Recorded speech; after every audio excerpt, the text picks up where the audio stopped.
Welcome everyone to a special haunted edition of Tales from a Small Town Journalist.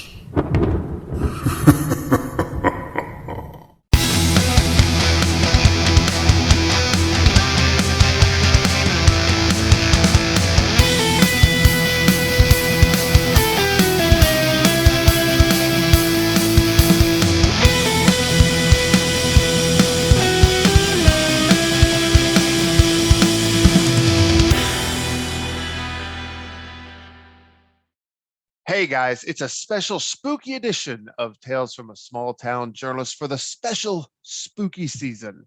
I just can never resist the chance to take things in an eerie direction for October, and so I'm doing it again here. I'm Matt Shore, and I will be your host for this spooky episode. Sean Morrissey, co-host of the Dark Side of Soul podcast and a researcher of folklore and urban legends, joined me once again to talk about where modern myths come from and how they influence us today. He and I actually had a similar talk last year for my spooky episode about a similar topic. One big way we're feeling the impact of these right now is through urban legends and conspiracy theories surrounding the COVID-19 vaccine. Stories range from believable concerns like whether or not it's safe for pregnant women, and they are, by the way, to some pretty outlandish ones like human experimentation, tracking chips, and my personal favorite, that the vaccine can actually make you magnetic. That one could have been fun. This interview ran pretty long, so I'm doing something I've never done before. I am making this a two-part episode. I'm releasing part one this week, and part two will drop next week. There was just so much ground to cover and so many fascinating stories Sean had from his side of the pond in South Korea. I just couldn't squeeze it all into my usual episode length. So you get twice the Tales from a Small Town Journalist for this month. It was a great talk. Conspiracy theories really are today's version of urban legends, where we try to put some kind of meaning or explanation to things we don't fully understand. And the fact is, a lot of people don't totally understand COVID, how it spreads, and how to stop it. They also don't totally understand the vaccines and how they work. And all of this is rife for modern legends and myths to form. And we're seeing that happen right now in real time. But I won't ramble on any more than that. Sean has some great things to say on the topic. So I'm going to shift gears now. And we'll go talk to Sean. This episode is brought to you by Moby Dick, Back from the Deep, the webcomic chronicling the white whale's return in modern times as a zombified beast. This terrifying high seas adventure boasts more than 78,000 viewers, 4 successful Kickstarter campaigns, and numerous mentions on comic book and horror podcasts, e-zines, and more. Check out this monster's tale at backfromthedeep.com if you dare.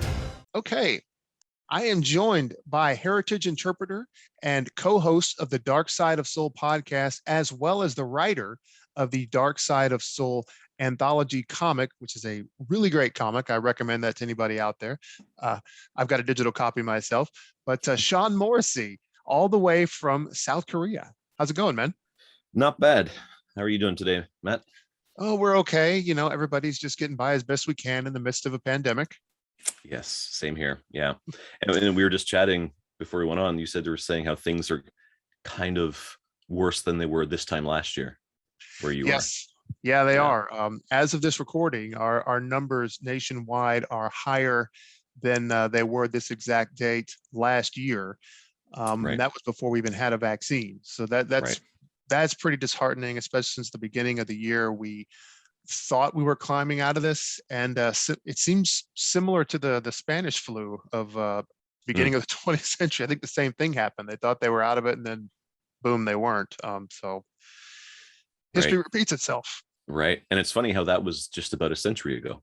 It was like 1919 that kind of started, I think. Yeah. What's funny is we'll be talking about urban legends and folklore in just a minute, but I can remember several years before we even heard of COVID or coronavirus, people saying, oh yeah, like the roaring 20s, that's going to be great, just like last time when we had a pandemic. Like, oh no, they jinxed us. Yeah, they did. Yeah, there you go. There's more folklore there. We got jinxed. More urban legends. There's always some little nugget in truth in them that grows out, I guess. So, That's right. Yeah. but yeah, we'll dive into modern folklore in a minute. But we talked about this last year when you were my Halloween guest. Mhm. Let's get a quick little refresher on what folklore is and urban legends are, like where they come from. Well, folklore, very, very simply. Now, actually, it's not. It's simple, but it's not, because there really isn't a consensus on a good definition. People kind of go back and forth, and they disagree. I don't remember which. There was a dictionary or an encyclopedia a long time ago that included folklore as an entry, but all of the scholars who were working on that encyclopedia couldn't agree upon what to call it or how to define it. So, but basically, if you break the word down, folk means the people, and mostly refers to the common people, the commoners. But it can be more broadly just people. And lore means beliefs, the customs, traditions, the stories of the people. That's basically what it means. But it does tend to, if we're getting into the more supernatural realm, it does relate to beliefs in ghosts and spirits, monsters, elves, and things like that. And while a lot of it is, I think, in the consciousness of a lot of people, it's just like, oh, it's in the past, it's traditions of our ancestors, and that's true. But the systems, or the cultural systems, or the psychological systems that gave our ancestors the ideas to come up with these folk tales and these beliefs persists, and then that's what urban legends are. So yeah. Yeah, I didn't mean to cut you off. I was just No, going no, to no. say, It's okay. I was just going to agree that, it still happens today. You still see it. And and this is something we chatted about before we got started here, Mhm. like it's evolved a lot throughout the years. And what it has seemingly become at this point, in my mind, is conspiracy theories. That seems to be the modern equivalent of folklore, like trying to find explanations for things that are unexplainable. And that, Mhm. speaking of COVID, there's a lot of conspiracy theories and urban legends out there. I'd Mhm. be interested in knowing, maybe comparing some of the ones that we have in America versus some of the ones that you guys might have in South Korea. Let's see. Well, well, anti-vaxxing generally, that's the anti-vaxxing, I think. I'm not. You could definitely correct me if I'm wrong. I don't exactly know the timeline in the States, but anti-vaxxing really seemed to pick up speed right around the time when Jenny McCarthy, was it Jenny McCarthy, who she Mhm. was promoting this idea that that vaccinations gave her a vaccine gave her kid autism, Autism. Mhm. Yep. right? And it probably existed before that as well. Yes, because I'm remembering now that there are political cartoons from right around the time when the polio vaccine was being distributed. And damn, I can't remember the name of the magazine that published these, but at the time there was anti-vaxxing as well, and people were saying, don't take the vaccine. It's that's for whatever reason. People probably in different areas would come up with different excuses that were kind of like urban legends or conspiracies, why you shouldn't take it, like being controlled or whatever, things like that. Mhm. But so it does go way back. But I in my lifetime anyway, yeah, it was kind of like the Jenny McCarthy thing, and then Donald Trump as well, right? Wasn't he an anti-vaxxer? Or I guess he is an anti-vaxxer. Well, His it's debatable. I would say Trump just goes with whatever is most beneficial to him at the time, okay, because that's very political. because Yeah, he right. he is vaccinated, and he'll even Oh, say it now. Mhm. that's right. That's right. Because he did get COVID, right? He did, and Okay. pardon me. I don't know the exact date when he actually got the vaccine, but he did, and he got it very quietly. Didn't make a lot of fuss over it. But he's Mhm. since been actually campaigning, and his rallies. he's been telling people you need to get vaccinated, and he's actually getting booed over it. Oh, When he does, it's interesting. And I think a part of that is, I'm not taking a side one way or the other here, but mhm, I think part of it is that there was a briefing at some point where the conservative politicians were informed, like, the people who vote for us are the ones not getting vaccinated. They're mm. the ones who are going to get sick. We're going to lose voters. Either they're going Ah, to be mad at us or they're going to die. And so right. there's been a sort of a difficult push and pull going on among conservative politicians in America now, because it's like they know it's important, but they also don't want to come across like uh, Mm, liberal politicians. So right, they're in a tricky spot. right. People can Interesting. decide for themselves if that's their own fault. Right, right. Yeah. Um, so in Korea, like the anti-vaxxing, it wasn't really a thing. Now I've been here 21 years, and I don't remember it ever really being a thing. There was a problem. I think it was last year in the flu season, where a bunch of vaccines were delivered to clinics, not pharmacies, clinics, um, in non-refrigerated trucks, and they went bad. So because they have to be cooled, the vaccines have to be kept in cool environments. So the vaccines went bad, and some people got really, really sick, and it kind of a couple of people died, but I remember at the time they weren't exactly sure if it was because of the vaccines being I don't know, I'm not even sure how to describe it, not expired, but gone bad. Let's just say, like if you leave an apple out on a picnic table in the middle of summer, it's going to go bad pretty quick. So that's essentially what happened.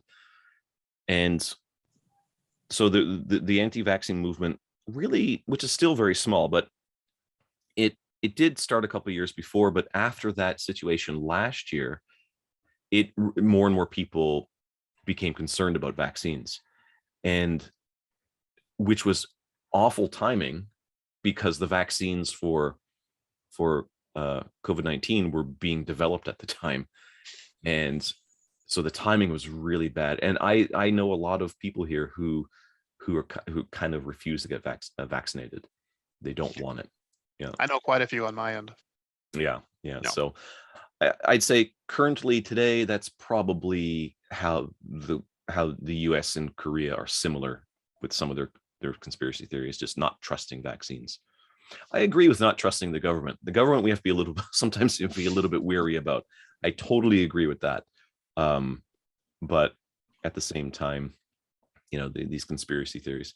But if I can say, like, something that's really interesting, there's a folklorist named Ronald M. James, and he argues that the the say that, like, he argues that aliens, the belief in aliens and aliens visiting it, not life in other planets, not life forms that live in other planets, but aliens that are actually visiting and giving anal probes, that kind of thing, right? um he links that. He says that there is a connection between the modern belief in aliens and the older belief in, for example, elves. And he highlights this because he gives two reasons for it. He has said that it can be, one, it's a transference of like an older motif, a motif in being the idea. So the motif being an elf, into a more modern idea, which is an alien. Or it could be an interpretation that is applied to similar, I mean, still existing today, that existed in the past, similar phenomena that pushes people to come up with explanations for things. And so he argues that, especially in North America, believing in aliens that visit us and interact with us, but only a few of us, is a cornerstone of modern North American urban legends and folklore.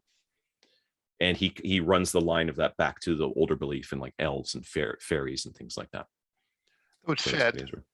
That would fit with that whole American exceptionalism thing, that we're the ones that the celestial beings want to come visit rather than any other place on the planet. Right. There was who was it? There was some comedian that said something like, "Why is it aliens only visit people in trailer parks?" Or Yeah, something. I was thinking the same thing. Yeah, Yeah. it's Yeah. always them. Yeah. So, but the thing is, like, what I find really interesting is that no, I'm not judging people who live in trailer parks. That's not my intention, and it's not. It may have been the intention of the joke, but my interest is that the people who live in trailer parks are the common people, just like you and I are. We're just commoners. We're just, we live, we get up, go to work, come home, love our family, and that's how we spend most of our days, and hope we don't get sick. And that's the way our ancestors were, as recently as 10 years ago, and then 50 years ago, 100 years ago, and then farther back, all the way back. So it's interesting that people who may have lived on a lower in a lower financial status, where their position financially in society was lower, they may have also been the ones that in the past really believed in a lot of the ideas of elves like that. But people who, and I'm talking in the past, people who were more educated and had money for education, they very likely didn't believe in things like elves. So there could be that could be part of it as well, is that people who have more financial difficulty, they come up with things that give more flavor to their lives. Could also be a statement to how smart the aliens are visiting, nondescript rural areas rather than There you ones with go. high visibility. That could all be part of their plan. You're writing your own urban legend now. Yeah, I need to take notes of this. There's a comic in notes. this waiting to be made. There you go. Perfect. There you go. Yeah, it's all part of it. Or maybe they're disguising themselves as the people in the trailer parks, nondescript, and the visiting aliens are actually just their relatives, like coming down for, like, I don't know, like Mars Thanksgiving or something like that. Mars Christmas. That does remind me of one conspiracy theory, one of the more outlandish ones. This one isn't directly related to COVID or the vaccines, but there is a belief among what I hope is a very small minority that all of the like elite rulers of the globe, in fact, not just in America, are actually like shape-changing lizard people. Oh yeah, yeah. Is that something you've heard of in South Korea as well? I don't, like, I've heard of that before, but Yeah. yeah, like there were a lot of images of like Obama, and Mhm. there were also with Hillary, people saying that she was a demon, and there were urban legends going around saying that she smelled like sulfur. There's another one that there's a secret cabal of Satanists among the elite rulers of Washington, D.C. in America that they somehow, I don't know, they kidnap and then consume infants. Oh yeah, Like that's yeah. part of their rituals. And yeah, I think Hillary was involved in it, and Obama was supposedly in there too. And I don't know if that's what led to like a shootout at a pizzeria where they said they were like Oh right. harboring all these kids. But yeah, I mean, that's an example of conspiracy theories and folklore taking a bit of a dangerous turn. Yeah, definitely. Yeah, I do remember that. There was some, yeah, the basement of that pizzeria, it was the pedophile ring or something like that. Right. Something to that effect. Yeah. Something. Yeah. Right. Yeah, I remember when that happened. Yeah, that's when things get really bad. And another interesting thing about that is like the idea that there's this, say like world leaders are lizard people. The people who would tend to believe that never believe that of the leaders they elect or they vote for. Right. So anyone on so just keep it within the United States, anyone on the left who believes that will not say that about Joe Biden. Mhm. And anyone on the right who believes that would not say that about Donald Trump. So yeah, so those kinds of politically fueled urban legends and conspiracy theories tend to be very partisan as well. which is interesting. It's like they're all lizard people except the people who I like. Oh yes. So Yeah. yeah. It gets interesting hearing people talk. Like even I've had conversations with people who I would even generally agree with, but then after a while, it's like, the people that we elected are not saints either. Right, yeah, I exactly. don't- Exactly. There's a reason I yeah. didn't vote for the other people, but I'm not ready to presume that these people are superheroes just yet. Yeah, exactly. They are politicians after all.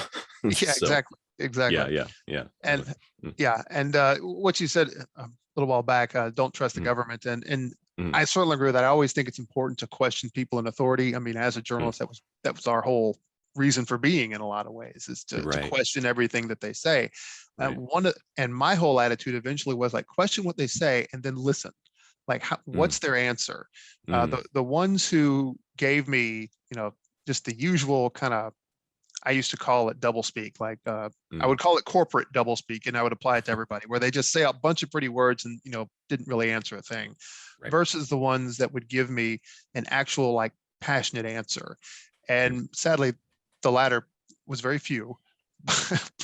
Yeah. Not I surprised. got to the point, at least if those people were lying that I thought were passionate, they were fantastic liars, because they really I just felt that passion from them. Like I remember one politician I spoke with saying, it's like, I got into this because I wanted to get money into education. That's all I wanted to do. And that's all I've tried to do. And he was so fervent when he said it. And this was not a guy I would have traditionally voted for. But when I heard that, it's like, this guy means this, and this guy believes it. Right. This might actually be one of the good guys. Yeah, So they do exist. Yeah. yeah. So they're there. That's what I always tell people when they say, well, they're all just as bad. I say, no, because I've met a few. There's decent ones in there somewhere. Right. They're just, through the they weeds. just, right. They just very rarely get elected to the top office. Yeah. So yeah. Yeah. Unfortunately. They don't say the right things. I used to say that from us, you start with like a city, local, community, then like state, and then like federal. And I always said, anything beyond state level, you have to sell your soul just a little bit. Right. Yeah. And you're bringing things back to Satanism there, selling your soul. Yeah, exactly. Right. The cabal of Satanists. Yeah, That makes total sense. I'm undoing my whole argument against that. All right. That's right. Well, speaking of the vaccine and government distrust, I've always thought it's important with the vaccine to remember that it's not really the government directly making this thing. And people that I talk to who distrust it, they're like, well, I don't trust anything the government does. And I always say, well, the government didn't really do it. Moderna and Pfizer, and there's plenty of things not to trust about big pharma, but they're the ones making it. The government just gave them the money so that you don't have to pay a thing to do it. Right. So I think that's a slight disconnect that people don't have. And but it does bring up some of the more interesting myths that are out there. And I went and I looked up a few of these that were some of the more interesting ones. My favorite thus far, I don't know if you've heard this one, is that the vaccine will make you magnetic. Have you heard this one? Yeah. Yes, I've heard that. Yes. That one disappoints me that it's not true. I really wanted to like hold my hand over like my fork at dinner and just like pull it up like I'm using the force. Right. Or just you don't touch the fork and dip the fork into your food, and then still not touching it, bring it to your mouth and eat. That would be awesome. I would do that all the time. or be like that little kid from the Matrix and like, it is not the spoon that bends. Oh yeah, right. But I didn't get to have fun with that. That one. So yeah, it's nothing in it to make you magnetic. No, that's a complete lack of understanding of science, I think, right there. Oh yeah. Another one is that the vaccines will deliver a microchip into your body. Right. Yeah. I heard that one. That's a very classic urban legend. Classic style, where something is getting put inside of us. And one thing I should say too is that, and I don't think I mentioned it earlier, one of the key elements of urban legends is that they require the idea of a friend, where my friend's friend had this happen. And that's a key element of urban legends. And then conspiracy theories as urban legends as well. So the thing that really doesn't make, if you really break down that idea, like they're injecting things in us, they could, if that's true, they could do it with the vaccines that we're already legally obligated to get when we're children. Yeah. They can just put it in our, our vaccines for lockjaw or whatever. All the vaccines that we get when we're kids that we have to get. I actually had an in-law ask if my son, when he was getting his first vaccines, if they put a chip in him. We had to say, no, they did not. He's not a puppy. No. No GPS. He's not a dog. So yeah, like it breaks down it completely, the argument of that, really, if you make people think of it. But the thing is, if you bring it up and say they can just, if that was their plan, they would just do that in the other vaccines that we have to get, then people will shift it and like, oh, then maybe they are. Yeah. So it doesn't actually remove the urban legend, or the conspiracy. It just shifts this, like, where the point of contact with us. I once heard a comedian talking about, like, because the chip where they could track all of our movements was the rationale behind that idea. And I wish I could take credit for this statement, but he said, guys, they don't need it. They've got your phone. They're already tracking you. They don't need anything else. That's right. Yeah. And like, why do they, like, the whole thing of tracking too? I don't think that holds water very well either. Why would they want to track? The majority of people in the majority of places, in the majority of countries, just wake up early, go to work, and go back home. They don't have enough money to do anything. They don't have enough money to go visit other countries during their summer breaks, summer holidays. They don't have enough money to go to amusement parks. And if they do, it's money that they save up over the course of a year or two. And then they take their family on a nice, fun vacation just to get away from, the mundane existence that a lot of us kind of have to live in order to make money to survive. We're all very, very normal. Why would all of us be tracked? And it's so bizarre. It's so bizarre. Yeah. That is a good point. Like, it doesn't take long to figure out almost any human being's traditional movements. We're very predictable. Yeah, absolutely. Yeah. They're like, oh, Sean Morrissey went hiking again today. Unusual. So, no, not at all. It'd be like that, the Simpsons movie, if you saw that, where the guy at the NSA jumps up, the government finally found who they were looking for. Right. After all these years. Right. Yep. There you go. That's another one of the myths that science fiction / horror nerd in me really loved, was that it alters your DNA. That was a fun one for me. I don't think I've heard that one. What does it say? The idea is that it gets injected into you, and it somehow, I guess at the molecular level, alters your genetic code. What it alters it into, I don't know. What the theory doesn't go any farther beyond that. It probably varies from teller to teller. But it's like, that's actually scientifically impossible. Yes, right. Nothing can alter your DNA. Right. Yeah, like if we can't cure cancer yet, and there are conspiracies and urban legends saying that we can, but they don't want to. If we can't cure cancer yet, we can't alter our DNA like that. So, yeah, that was a fun one, because Bruce Banner out there somewhere, DNA all thrown out of whack because of the vaccine. That would have. Vaccines are full of gamma radiation. I would really love to interview people and who believe that, and hear what they say, like what it alters our DNA into. And I wonder how many different, like you said, that from teller to teller, I wonder how many different answers we'd get, and then all that could be categorized and broken down. And just to interject on that idea, one of the oldest persistent urban legends in Korea is something called fan death. And the idea is that if you sleep at night with an electric fan running, you can die. So I haven't heard this theory. Yeah, so there are different different ideas like where and how it started. It's quite complex, but the basic idea is, yeah, if you sleep at night, especially in this, in the summertime, you will die. So, but when I first heard about this about just about 20 years ago, not probably my first summer in Korea. I arrived in Korea in the winter, and then so it would have been the following summer. And it's hot. Korea is really, really hot and muggy in the summertime, and everyone has fans. And these days, people have air conditioners. So I was told, don't fall asleep with your fan on. And I was like, well, the whole point is to keep my fan on so I don't get hot and wake up in the middle of the night so I can have a restful sleep. And they're like, no, you can die. I'm like, what the heck? What are you talking about?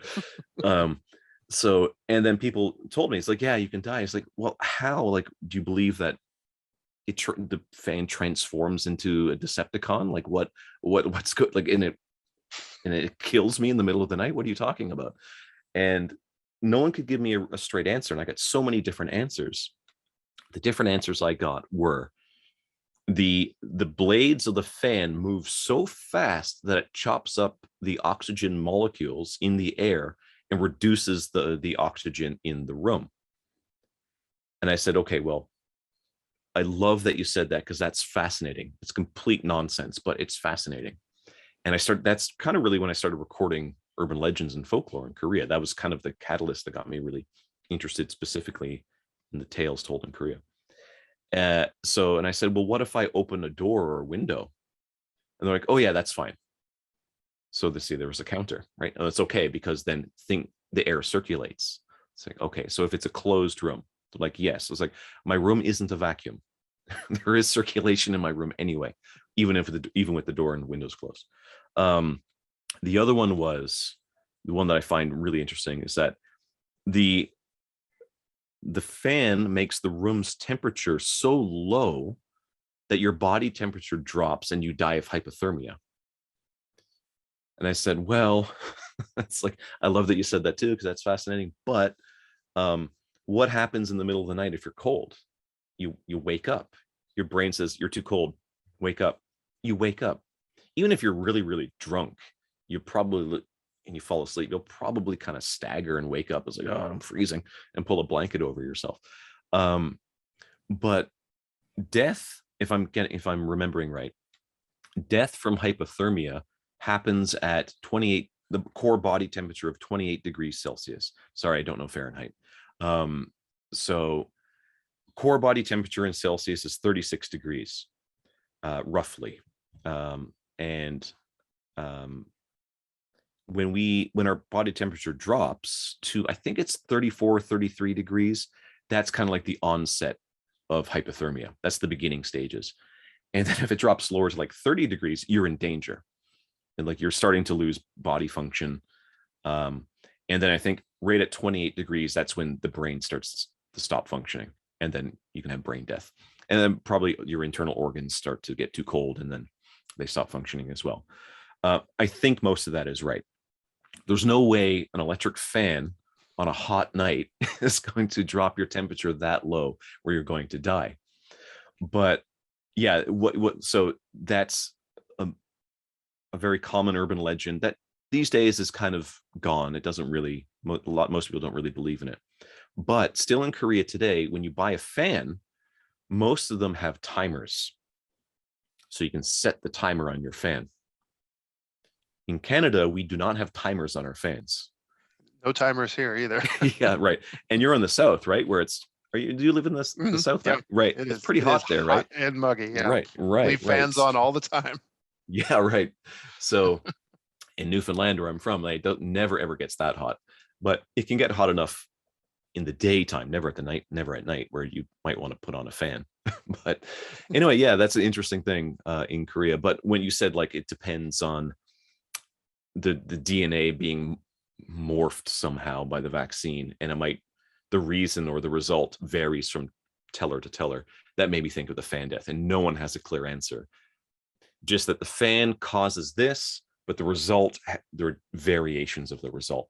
And they're fascinating. And so this made me think of that. I used to joke just after I got my full vaccine, um, that I I said I've been monitoring myself. No major changes yet. I'm not feeling any homicidal tendencies toward Will Smith like our I Am Legend just yet. So Right, right. I think we're good. I if I had known how things were going to end up, I might have been a lot less flippant, honestly. Or maybe I would have done it just because like you got to laugh at something. Right. That's right. I gotta laugh But at something. Mm. yeah, but there are some other myths out there that I do actually Yeah. sympathize with a little bit. Like one is that it's not safe for pregnant women. It actually Oh. is. Mm. It very much is. But that's a fear that I understand. I can Yeah, relate to that one. That one I can see because there are certain medications that a pregnant woman does need to avoid. sure. But you know, there have been obstetricians, gynecologists, various other doctors who've all come out and said, hey, look, it's definitely safe, and even if there is a risk, far more risky for you to get COVID. Which I can, you know, Right. I have an example. Somebody I graduated with, his wife actually caught it while she was pregnant, and she Oh. passed away. So Oh. definitely, if you're pregnant, it's safe, and you absolutely need to get it because your immune system is somewhat compromised. So That's awful. She passed. She passed away while pregnant. while pregnant, yeah, I think she was 20 weeks Uh, along, if I remember. So uh, I me didn't know too. them Yeah. well, but it was a very sad story when I heard that. God damn. Yeah, that's awful. Yeah. Yeah. Mm. And that's been my frustration really with so much of the conspiracy theories and just the misinformation out there. Is because, like, you know, I made jokes early on because I could laugh then, but what we're seeing now is this misinformation in a very real way is killing people. Yeah. I Yeah. Right. suspect I don't know for sure if this lady was not vaccinated when she got sick, but I suspect she was not, because people who have breakthrough cases, when vaccinated, it's not nearly as bad. I mean, Mm. obviously there are going to be exceptions here and there, but just the odds are she wasn't. And but yeah, we're seeing, like in my state of Tennessee, where we have like probably, if we're not the highest in the United States, we're among the highest.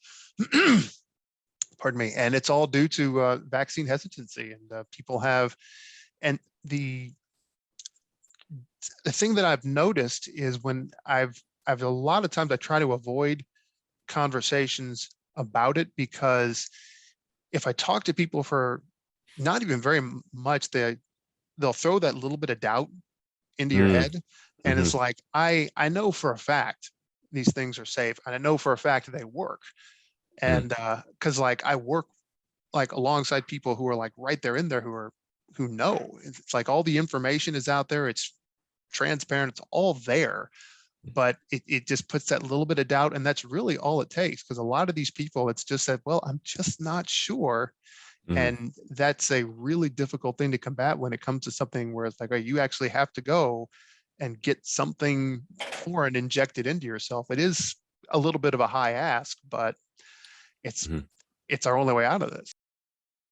Hey, if you haven't already, be sure to visit the official Shore Manor online t-shirt shop, the purveyors of all things spooky and all things Halloween, as long as it's in t-shirt form. You can find it at mattshore.net. Just click on shop at the top of the page. And while you're there, be sure to use the promo code journalist and get 10% off of everything in the store. Once again, that's mattshore.net, and click on shop at the top of the page. Okay, that was a bit of a cliffhanger ending, I know, but like I said, we got to split this thing in two. The second half of that interview is going to be coming out next week, so make sure you check back for that. We'll talk more about folklore legends as well as how they're impacting us today. And also, Sean has some really good South Korean ghost stories to tell. You're not going to want to miss that. There are some especially good ones. Before I wrap things up, I would like to invite everyone to check out my newly launched Patreon page at patreon.com/Matt Shore. It's only a few weeks old, but it's already got lots of content, including weekly blogs and a nice ghost story written by yours truly. We kept the reward tiers nice and affordable, where even just $1 will get you something. So please check it out. Once again, that is patreon.com/Matt Shore, and see if you'd like to get behind us there. We'd love and appreciate your support.